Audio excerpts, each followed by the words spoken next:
Saya akan membentangkan bagian pengenalan. Dalam membangunkan organisasi agar dapat bersaing dalam pasaran global, kekal di pasaran, mencapai matlamat yang ditetapkan serta dapat meneruskan operasi dalam jangka masa panjang dan pendek, akan terdapat masalah dan isu yang menjadi halangan. Disebabkan oleh persaingan global yang sengit akibat daripada pertumbuhan sosioekonomi yang berterusan pada zaman ini, organisasi perindustrian dan komersial beralih kepada sumber manusia untuk terus bertahan dan membezakan diri mereka dengan. Dalam organisasi, Jabatan Sumber Manusia menangani berbagai isu. Antara jabaran yang kerap kali dihadapi adalah seperti pengambilan, pengekalan dan motivasi, pembangunan kepemimpinan, dan juga budaya korporat. Bagi menangani isu ini, organisasi harus melakukan diagnosis organisasi yang boleh membantu mengenal pasti komponen sumber manusia dalam organisasi. Antara langkah-langkah yang boleh dilakukan dalam menjalankan diagnosis pembangunan organisasi ialah penilaian awal, mengenal pasti masalah, pengumpulan data, analisis dasar, plan tindakan, pelaksanaan, dan penilaian. Selamat sejahtera, saya Siti Salni binti Tua, nombor metrik 276709. Hari ini saya akan menerangkan mengenai pembangunan organisasi. Pembangunan organisasi ialah proses kritikal dan berasaskan sains yang membantu organisasi membina kapasiti mereka untuk berubah dan mencapai keberkesanan yang lebih tinggi dengan membangunkan, menambah baik dan mengukuhkan strategi, struktur dan proses. Selepas itu, untuk membangunkan organisasi, diagnosis organisasi sangat diperlukan untuk membuat penilaian menyeluruh terhadap prestasi semasa sesebuah organisasi serta merancang program perubahan ke arah kecemerlangan dalam keberkesanan organisasi. Seterusnya, kaedah dan perincian organisasi. Diagnosis yang berkesan menurut Cummings and Worley 2009 adalah dapat menawarkan maklumat organisasi yang sistematik yang diperlukan untuk mencipta penyelesaian yang berkesan, termasuk struktur, prosedur, budaya dan kaki tangannya, melalui beberapa kaedah dan pendekatan yang digunakan. Penilaian awal, kaedah ini melibatkan temu bual dengan pemegang kepentingan utama seperti pemimpin, menyimak dokumen seperti penyata misi, plan strategik dan laporan keuangan, serta mengumpul data tentang kepuasan para pekerja, kadar pusing ganti dan produktiviti. Kedua, mengenal pasti masalah. Berdasarkan penilaian awal, ia membolehkan organisasi menentukan dengan tepat bidang atau perkara yang memerlukan pengubahsaian. Contohnya ialah masalah seperti kepimpinan yang tidak mencukupi, semangat kaki tangan yang rendah, komunikasi yang tidak mencukupi, atau teknologi yang ketinggalan zaman. Seterusnya, kaedah dan perincian organisasi. Diagnosis yang berkesan menurut Cummings and Worley 2009 adalah dapat menawarkan maklumat organisasi yang sistematik yang diperlukan untuk mencipta penyelesaian yang berkesan, termasuk struktur, prosedur, budaya dan kaki tangannya, melalui beberapa kaedah dan pendekatan yang digunakan. Penilaian awal, kaedah ini melibatkan temu bual dengan pemegang kepentingan utama seperti pemimpin, menyimak dokumen seperti penyata misi, plan strategik dan laporan keuangan, serta mengumpul data tentang kepuasan para pekerja, kadar pusing ganti dan produktiviti. Kedua, mengenal pasti masalah. Berdasarkan penilaian awal, ia membolehkan organisasi menentukan dengan tepat bidang atau perkara yang memerlukan pengubahsaian. Contohnya ialah masalah seperti kepimpinan yang tidak mencukupi, semangat kaki tangan yang rendah, komunikasi yang tidak mencukupi, atau teknologi yang ketinggalan zaman. Seterusnya, pengumpulan data.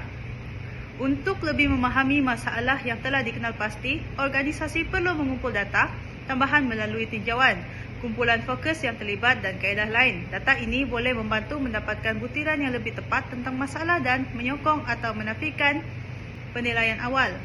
Seterusnya, analisis data. Apabila data telah dikumpul, ia harus dianalisis untuk mengenal pasti corak dan arah aliran bagi mendapatkan pemahaman yang lebih mendalam tentang punca masalah. Seterusnya, plan tindakan. Berdasarkan analisis data, organisasi boleh membangunkan plan tindakan untuk menangani masalah yang dikenal pasti. Ini mungkin melibatkan perubahan pada struktur, proses budaya, atau kepimpinan organisasi. Seterusnya, pelaksanaan. Apabila plan tindakan dilaksanakan, maka perubahan juga akan berlaku kepada organisasi. Peringkat ini akan melibatkan program latihan, perubahan kepada dasar dan prosedur. Seterusnya, penilaian ini akan melibatkan pengumpulan data tentang kepuasan pekerja, produktiviti dan langkah-langkah lain untuk menentukan sama ada perubahan tersebut telah memberi kesan positif kepada organisasi. Kaedah menganalisis data. Data boleh digunakan untuk mengkaji cara jabatan perkhidmatan pelanggan menggunakan prosedur sumber manusia yang sedia ada. Kaedah yang digunakan dalam mendapat data ialah melibatkan kedua-kedua kaedah iaitu kualitatif dan kuantitatif seperti tinjauan, temu bual, kumpulan fokus, pemerhatian dan analisis data organisasi. Tugas dalam langkah ini adalah untuk mengenal pasti ciri-ciri tertentu yang mungkin diukur untuk membantu dalam pencapaian objektif program pembangunan organisasi dan bagi memilih kaedah yang sesuai untuk mengumpul data yang diperlukan. Antara kaedah pengumpulan data yang paling sesuai dalam diagnosis pembangunan organisasi ialah melalui soal selidik. Soal selidik biasanya mengandungi pertanyaan-jawaban tetap tentang pelbagai ciri organisasi. Malah kaedah ini lebih sesuai untuk diberikan kepada sejumlah besar orang secara serentak. Pengumpulan data jenis ini dapat dianalisis dengan cepat, terutamanya dengan penggunaan komputer, sekaligus membolehkan perbandingan dan penilaian kualitatif. Pemilihan pengumpulan data yang kedua ialah secara temu bual. Adalah pertanyaan secara langsung, boleh berlaku secara pribadi dan fleksibel. Data ini dipanggil kualitatif dan ia sesuai digunakan untuk kajian ke atas, interaksi dan tingkah laku. Pengumpulan data secara temu bual boleh digunakan untuk menentukan motif, nilai dan sikap serta ia memberikan ruang komunikasi secara dua hala. Ia akan memberikan ruang kepada penemu duga untuk mengetahui lebih lanjut tentang masalah, cabaran dan batasan yang terdapat dalam organisasi. Temu bual yang dijalankan sekurang-kurangnya selama 1 jam dapat memberi masa untuk pekerja yang ditemu bual bercakap secara bebas tentang perkara yang penting bagi mereka dan berkongsi persepsi ini secara jujur dan berterus terang. Pemilihan pengumpulan data yang kedua ialah secara temu bual. Adalah pertanyaan secara langsung, boleh berlaku secara pribadi dan fleksibel. Data ini dipanggil kualitatif dan ia sesuai digunakan untuk kajian ke atas, interaksi dan tingkah laku. Pengumpulan data secara temu bual boleh digunakan untuk menentukan motif, nilai dan sikap serta ia memberikan ruang komunikasi secara dua hala. Ia akan memberikan ruang kepada penemu duga untuk mengetahui lebih lanjut tentang masalah, cabaran dan batasan yang terdapat dalam organisasi. Temu bual yang dijalankan sekurang-kurangnya selama 1 jam dapat memberi masa untuk pekerja yang ditemu bual bercakap secara bebas tentang perkara yang penting bagi mereka dan berkongsi persepsi ini secara jujur dan berterus terang. Pelaksanaan intervensi. Intervensi pembangunan organisasi terdiri daripada 3 jenis, yaitu individu, kumpulan, dan organisasi. Organisasi harus dapat mengenal pasti jenis campur tangan yang diperlukan dan merancang untuk melaksanakannya. Terdapat 4 jenis intervensi dalam pembangunan organisasi yang berkesan dalam membantu untuk menyelesaikan isu sumber manusia dalam organisasi. Antaranya ialah seperti berikut, yaitu intervensi proses manusia, intervensi teknostruktural, intervensi pengurusan sumber manusia, dan juga intervensi strategik. Kesemua intervensi tersebut sangat berkesan untuk menangani permasalahan dalam membangunkan organisasi. Pendekatan intervensi dalam pembangunan organisasi adalah sebagai kegunaan untuk melakukan penyelidikan saintifik dan diagnosis terhadap masalah yang dihadapi oleh organisasi. Intervensi perubahan. Perubahan ini bertujuan untuk memastikan peningkatan kecekapan dan keberkesanan fungsi organisasi.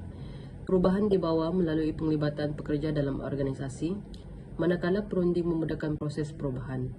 Terdapat 3 jenis intervensi perubahan yang boleh dilaksanakan oleh organisasi dalam menghadapi cabaran membangunkan organisasi. Intervensi perubahan transformasi. Contoh intervensi perubahan transformasi adalah reka bentuk semula organisasi yang komprehensif disebabkan oleh persekitaran yang berubah. Persekitaran yang berubah pula merupakan kesan daripada keinginan organisasi untuk melakukan perubahan budaya. Perubahan berterusan adalah lanjutan daripada perubahan transformasi. Intervensi perubahan berterusan direka bentuk bagi membantu organisasi membuat penambahbaikan yang kecil tetapi secara berterusan. Intervensi perubahan transorganisasi. Perubahan transorganisasi melibatkan campur tangan perubahan yang bergerak melangkaui satu organisasi. Ini termasuk penggabungan sekutu, pemerolehan, dan rangkaian strategik. Jenis perubahan transorganisasi yang biasa berlaku ialah organisasi bergabung dengan pesaing. Halangan-halangan perubahan. Tidak semua perubahan yang dirancang berjaya dan boleh diterima oleh semua kaki tangan dalam organisasi. Malah, sesetengah organisasi akan menghadapi kegagalan yang tinggi dalam melakukan perubahan. Antara halangan yang bakal dihadapi oleh pengamal pembangunan organisasi untuk mengatasi isu sumber manusia adalah halangan peringkat individu, halangan peringkat kumpulan, dan juga halangan daripada organisasi itu sendiri. Halangan pada peringkat individu, terdapat dua jenis halangan daripada individu, yaitu yang pertama ialah individu yang akan melakukan tentangan secara terbuka melalui cabaran dan kritikan terhadap perubahan. Oleh kerana individu seperti ini menunjukkan tentangan terbuka, maka lebih mudah untuk pihak pengurus dan pemimpin untuk menukar atau menangani halangan yang berlaku. Kedua adalah terdapat individu yang tidak mempunyai kuasa dan pengaruh akan membuat tentangan secara terang-terangan. Sebagai contoh, individu tersebut mempunyai rekod ketidakhadiran yang tinggi, sering melakukan gosip, produktiviti menurun, prestasi menurun, dan sebagainya. Halangan peringkat kumpulan. Halangan peringkat kumpulan berlaku apabila sekumpulan kaki tangan yang berkumpul dan menyuarakan pandangan mereka dengan cara yang lebih teratur melalui perbincangan dengan pemimpin. Kesatuan atau persatuan yang mewakili pekerja merupakan contoh kepada kumpulan penentang ini. Terdapat banyak cara dan kaedah untuk menangani halangan peringkat kumpulan ini, antaranya ialah membuat rundingan dengan ketua kumpulan yang mewakili kumpulan penentang. Halangan dalam organisasi. Terdapat faktor organisasi yang wujud menyebabkan penentangan terhadap perubahan, antaranya seperti struktur organisasi, dinamik kuasa, dan budaya organisasi adalah sumber halangan terbesar. Yang pertama disebabkan budaya, perubahan dalam kuasa, perubahan dalam prosedur operasi, dan terakhir struktur hierarki yang ketat. Tindakan mengatasi halangan perubahan. Sekiranya halangan yang menyebabkan proses perubahan dalam organisasi tidak dikawal, ia akan memberi impak seperti penurunan produktiviti persekitaran kerja yang tidak sehat, budaya kerja yang mengumpat, ketidakhadiran yang tinggi, pusing ganti yang tinggi, malah akan menyebabkan organisasi kehilangan bakat yang berkemahiran tinggi dalam organisasi. Antara tindakan yang boleh dilakukan untuk mengatasi halangan perubahan dalam organisasi adalah seperti berikut. Yang pertama, melalui pendidikan dan latihan. Pemimpin boleh memberikan penerangan atau pendidikan kepada pasukan tentang cara perubahan baharu ini akan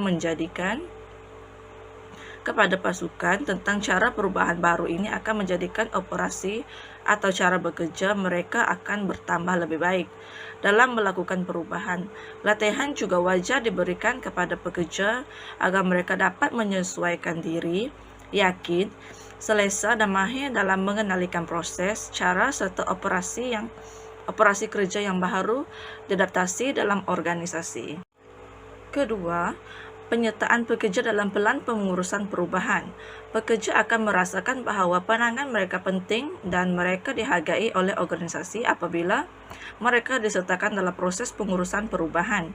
Tindakan ini juga memberi kelebihan kepada pemimpin untuk mengetahui apakah tentangan yang bekerja lakukan dan seterusnya akan dapat mencari jalan penyelesaian segera sekiranya pemimpin dan pekerja bekerjasama dalam proses perubahan.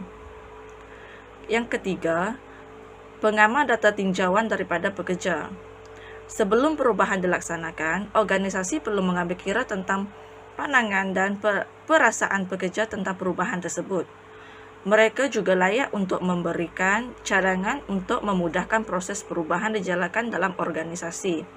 Walaupun mereka setengah pendapat, pekerja tidak akan dituruti secara keseluruhan karena perubahan adalah penting bagi organisasi. Sekurang-kurangnya, organisasi dapat menjadikan data tinjauan tersebut sebagai langkah untuk mengambil tindakan yang seterusnya.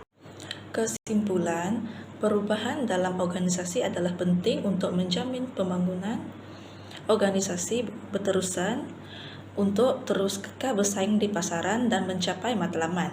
Setiap perubahan yang dilakukan akan melalui proses-proses tertentu supaya matlamat perubahan dapat dicapai. Terdapat pelbagai isu dalam organisasi yang perlu diubah agar ia memberikan kebaikan kepada organisasi di samping mencari jalan penyelesaian yang bersesuaian untuk mengelakkan isu-isu demikian menyukarkan operasi dan pembangunan organisasi. Daripada proses diagnosis, analisis data, pelaksanaan intervensi yang berkesan, intervensi perubahan yang digunakan, halangan serta tindakan untuk mengatasi halangan, ia adalah demi mencapai tujuan membangunkan organisasi. Tanpa kesemua proses tersebut, perubahan yang dijalankan akan menemui kegagalan dalam organisasi, kekal menghadapi pelbagai isu tiada penyelesaian.